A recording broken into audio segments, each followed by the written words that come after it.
Capítulo 18. Por gracia. Porque por gracia ustedes han sido salvados mediante la fe.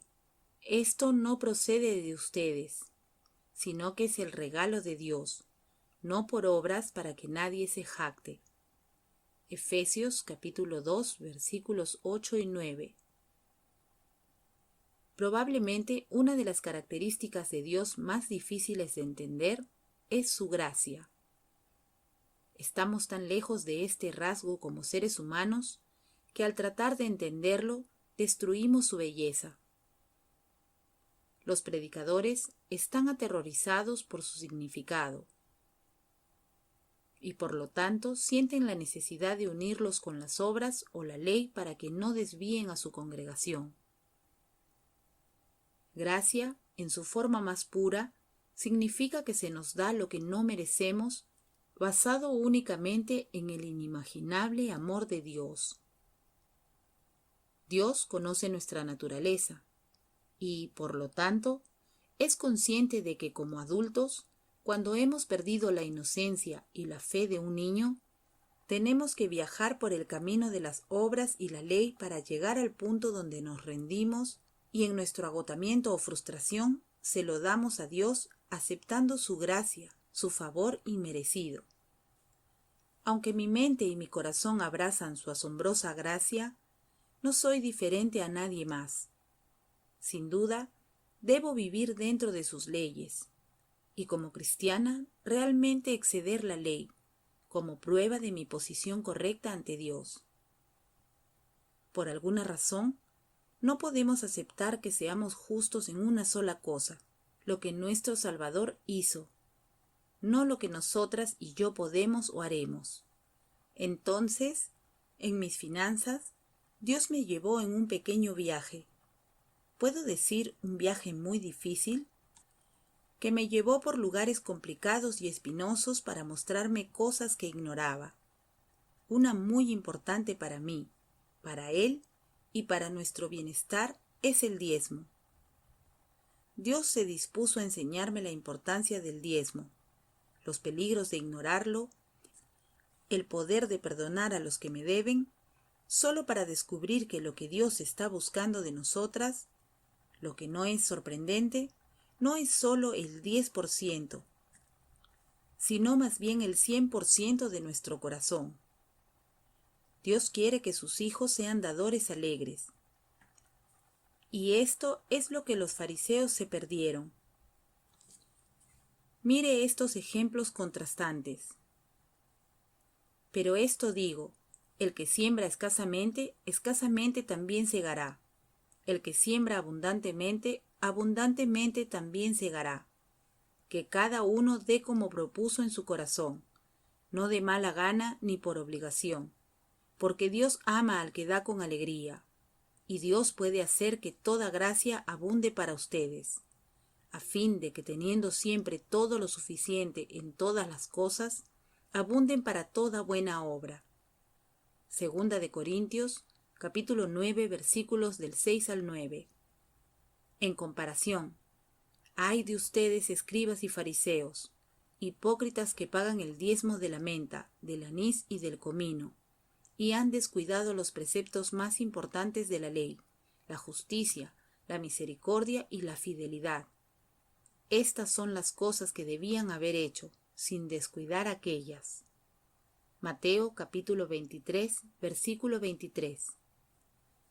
La versión The Message de la Biblia lo explica de esta manera. Son inútiles ustedes, eruditos religiosos y fariseos, impostores. Mantienen libros meticulosos de cuentas, diezmando cada centavo y cada moneda que obtienen.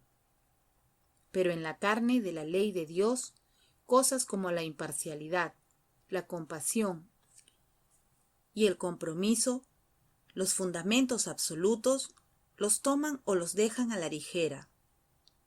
Es recomendable llevar una contabilidad cuidadosa, pero se requieren los conceptos básicos. ¿Tienen idea de lo tontos que se ven cuando escriben una historia de vida que está mal de principio a fin, revisando las comas, y los puntos y comas quisquillosamente? Sí, ser quisquilloso con las cosas que no importan, centrándose en el exterior más que en el interior, haciendo todo lo posible para asegurarnos de estar bien con Dios, para tener la certeza de ser bendecidas. Sin embargo, una vez más, Dios nos bendice no por lo que podemos hacer, sino por lo que Él, nuestro Salvador, ha hecho. Fue su muerte en la cruz, con nuestros pecados clavados en ella, lo que pagó nuestra deuda, todo ello. Lo que aprendí durante mi difícil viaje fue que ya no necesitaba ser como los fariseos, contando y calculando dólares y centavos, ni siquiera haciendo mi mejor esfuerzo para estar segura de que di más allá de lo que creía que esperaba de mí. El punto es, todo se trata de la gracia, que se da libremente, no se gana. Con liberalidad ha dado a los pobres. Salmos capítulo 112, versículo 9. Porque bienaventurados los pobres de espíritu, pues de ellos es el reino de los cielos. Mateo capítulo 5, versículo 3. Nosotras éramos pobres espiritualmente. De gracia recibieron, den de gracia. Mateo capítulo 10, versículo 8. Él nos dio libremente, por lo tanto necesitamos dar libremente a los demás. Y nosotros hemos recibido no el espíritu del mundo, sino el espíritu que viene de Dios, para que conozcamos lo que Dios nos ha dado gratuitamente. Primera de Corintios capítulo 2, versículo 12.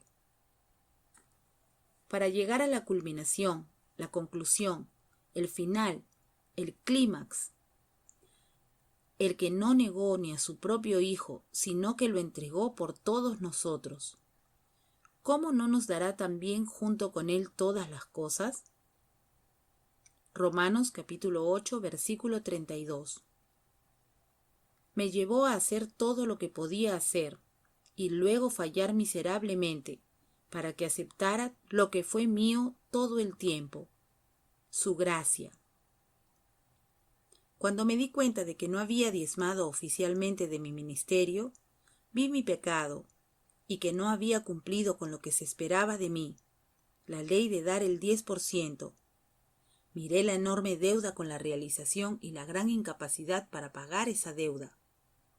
Fue entonces cuando el Señor enfocó mi atención en no tratar de pagar la enorme deuda como los pecados pasados, sino simplemente en pagar los diezmos actuales del ministerio a medida que ingresaba cada donación o ganancia de la librería. Aunque admitiría que el dinero, banca, cifras y similares no es mi fuerte o especialidad, aunque obtuve una nota de A en matemáticas cuando estaba en la escuela, estaba segura de que esto sería un juego de niños. Incorrecto. Dios se aseguró de que estuviera completamente confundida e indefensa, y pronto no estaba segura de si había pagado o si no había pagado mis diezmos en partes de mis ingresos. Una vez más, me di cuenta de que necesitaba a mi Salvador. En un instante, reconocí completamente mi total dependencia y desesperanza, y que nada de lo que pudiera hacer estaría a la altura de un Dios perfecto y santo. Ese es el punto. Nada de lo que nosotras o yo pudiéramos hacer pagaría nuestra deuda. No por nuestros pecados, ni con el diezmo, que se basan en la ley que exige obras, porque por las obras de la ley ningún ser humano será justificado delante de él, pues por medio de la ley viene el conocimiento del pecado. Romanos capítulo 3, versículo 20. Sin embargo, sabiendo que el hombre no es justificado por las obras de la ley, sino mediante la fe en Cristo Jesús, también nosotros hemos creído en Cristo Jesús, para que seamos justificados por la fe en Cristo, y no por las obras de la ley, puesto que por las obras de la ley nadie será justificado. Gálatas capítulo 2, versículo 16. La ley fue dada para probar la imposibilidad de que los hombres estuvieran bien ante los ojos de Dios, lo que demostró su necesidad de un Salvador. Fueron los fariseos los que intentaron probar que hicieron todo bien, desde el diezmo, el ayuno e incluso el conocimiento de las Escrituras, que predijeron la venida de Jesús, pero se las perdieron por completo. No tenían valor porque todas estas son cuestiones del corazón. Dios me llevó en un viaje de gracia, pero para encontrar mi camino allí, tuve que fallar miserablemente mientras trataba de guardar la ley. No pude guardarla, y tú tampoco puedes. Sin embargo, podría estar diciendo, Michelle, ¿estás bromeando? He sido fiel en diezmar y lo hago fácilmente. Es posible que no puedas calcular el 10% y dárselo a tu almacén, pero ciertamente yo puedo. Pero se ha perdido el punto. Una vez que nuestro Salvador vino y nos dejó su Espíritu, ya no estábamos bajo la ley, lo que significa que ya nos esperaba que la cumpliéramos. Pero, como nos dijo Pablo, tampoco significa que debamos salir y quebrantar la ley. Sin embargo, si tratamos de cumplir con la ley y fallamos en un solo punto, somos culpables de todos. Por lo tanto, nuestra elección es seguir la ley y tratar de vivir de acuerdo con ella o elegir la gracia. Estoy eligiendo la gracia. Una vez que un creyente experimenta su gracia, la cual Dios nos da gratuitamente a través de su Hijo, llegamos a ser como Él y queremos dar también gratuitamente. Perdonamos libremente porque Él nos ha perdonado libremente, porque aquellos que no perdonan libremente no son perdonados. ¿No es eso lo que dice? Porque si ustedes perdonan a los hombres sus transgresiones, también su Padre Celestial les perdonará a ustedes. Pero si no perdonan a los hombres, tampoco su Padre les perdonará a ustedes sus transgresiones. Mateo capítulo 6, versículos 14 y 15. Y cuando estén orando, perdonen si tienen algo contra alguien, para que también su Padre que está en los cielos les perdone a ustedes sus transgresiones. Pero si ustedes no perdonan, tampoco su Padre que está en los cielos perdonará sus transgresiones. Marcos capítulo 11, versículos 25 y 26. Y después de que el hombre se negó a perdonar al hombre que le debía, lo que provocó que fuera entregado a los torturadores hasta que tuviera que pagar todo lo que se le debía. Jesús dijo, así también mi Padre Celestial hará con ustedes, si no perdonan de corazón cada uno a su hermano. Mateo capítulo 18, versículo 35. Siempre es un problema de corazón con Dios. Ezequiel habló proféticamente de lo que sucedería después de que Jesús viniera y nos enviara su Espíritu. Yo les daré un solo corazón, y pondré un espíritu nuevo dentro de ellos, y quitaré de su carne el corazón de piedra, y les daré un corazón de carne. Ezequiel capítulo 11, versículo 19. Además, les daré un corazón nuevo, y pondré un espíritu nuevo dentro de ustedes. Quitaré de su carne el corazón de piedra, y les daré un corazón de carne. Ezequiel capítulo 36, versículo 26. Y un problema del corazón, ahora lo sé, va por diezmar y dar también. Lo que mi esposo celestial me explicó al final de mi viaje es que su gracia es suficiente, y que hace mucho tiempo puso un espíritu de entrega en mi corazón. Él se puso a sí mismo. Comenzó a revelarme casi sobrenaturalmente cómo su espíritu realmente me había llevado a dar más del 10% del diezmo uno por uno. Una y otra vez, desde el momento en que me devolvieron mi ministerio y estuve a cargo de sus finanzas, mi querido esposo me mostró que había dado cada vez que él me había dado instrucciones. Hice exactamente lo que mi ex marido temía que hiciera. Comencé a dar todo lo que tenía. Nuestros libros se enviaron de forma gratuita a quienes no podían pagarlos, y yo tontamente reduje el precio de nuestros libros a nuestros miembros, por lo que simplemente pagaron nuestro costo, lo que significa que no ganaríamos nada. Ya no cobré por ser miembro ni les pedí que compraran libros para ser un miembro. Y di abundantemente para las misiones y para cualquier otro lugar que pudiera encontrar, solo porque me sentía tan libre de simplemente dar. Una vez que vi lo que él había hecho, en un momento de alivio mis ojos se llenaron de lágrimas de gratitud, agradecidos por un Salvador cuya gracia era más que suficiente. El Señor me mostró que no solo había dado, sino que había dado de forma libremente, alegre y sorprendentemente mucho más que un escaso 10%, como lo haría con una orden religiosa. Todos los registros estaban allí, pero se me ocultaron hasta que llegué al final de mi viaje para que pudiera experimentar de primera mano, una vez más, acerca de su asombrosa gracia.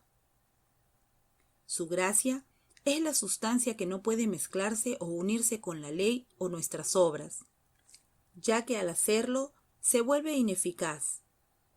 Con el diezmo, como ocurre con muchas áreas de nuestras vidas, tratamos de cumplir la ley. Tropezamos en un solo punto, haciéndonos culpables de todos, mientras nos ahogamos en un mar de condena, porque cualquiera que guarda toda la ley, pero falla en un punto, se ha hecho culpable de todos. Santiago capítulo 2, versículo 10. Alabe a Dios. Por tanto, ahora no hay condenación para los que están en Cristo Jesús. Romanos capítulo 8, versículo 1. Esta es una buena noticia para la creyente que está teniendo una aventura amorosa con su amado, pero molesta para aquellos que son seguidores de la religión. Para usted, querida novia, ya no hay necesidad de contar, preocuparse o preguntarse si es lo suficientemente buena cuando camina en el gozo del Señor y en su amor. Por su gracia. ¿Aliviada? Yo lo estoy.